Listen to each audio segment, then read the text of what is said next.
Hello, everybody. It's Liz. I hope you're doing well. It's good to see you.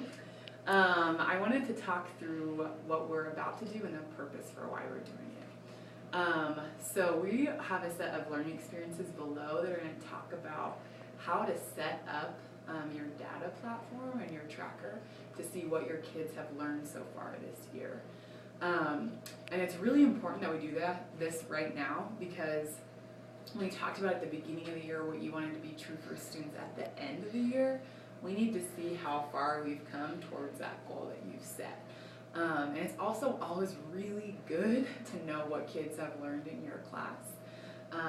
And when you start meeting with your MTLD, we're going to start talking through like key steps and strategies to take with your kids to get closer towards your goals. So that's what we're about to do. And you might be wondering, didn't we have something called Kickboard where we like put data online? And we totally did, but when we looked at it more deeply, we realized there was a few problems with it that weren't good for our teachers, and that we have so many different types of data that we look at. We wanted it to fit your unique needs, and we didn't feel like Kickboard did that, so we decided to like break up, so we did. And then with that, we decided that there's a few trackers that will help fit your individual content areas. And so read the descriptions below to see what learning experience you need to complete and send to your MTLD. So if you currently have a tracker right now, and you're like, I don't need to learn how to do this, I already know how to set things up, send that to your MTLD. I'd also check out the learning experiences still, just to make sure that you are doing like the things that are right. Sometimes it's confusing when you're looking at data and you're like, I think this might be the right things and I don't know. So talk to your MTLD and see if you're looking at the right things for what your kids are learning. If you're like, I don't know how to set up a tracker, I've never done this, Excel freaks me out, we have step-by-step guides to walk you through that and set it up for your kids.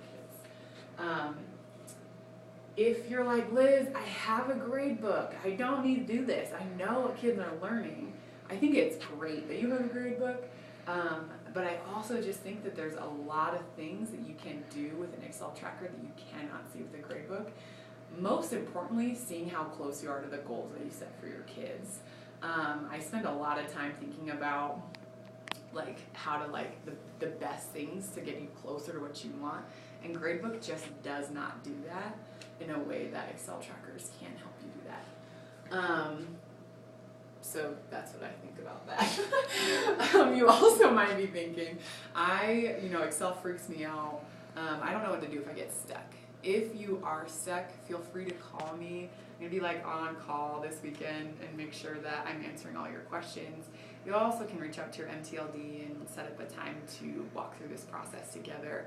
I'd encourage you to attempt it by yourself alone, because hopefully it's intuitive, but sometimes if it's just not, you need face-to-face interaction with someone to get it done, we can definitely do that. And the last thing is, I've attached my first year tracker.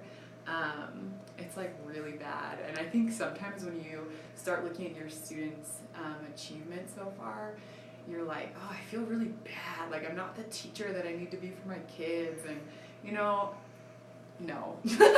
Like, I think there's a lot of things that go into a student's growth, and this is just a snapshot of what your students have learned so far. And I think, it's October and there's a lot of the year to go, and we're all committed to helping you get to the place that you want to be for your kids. So like, rein in that temptation to be hard on yourself, and we'll do some great things together. Thanks.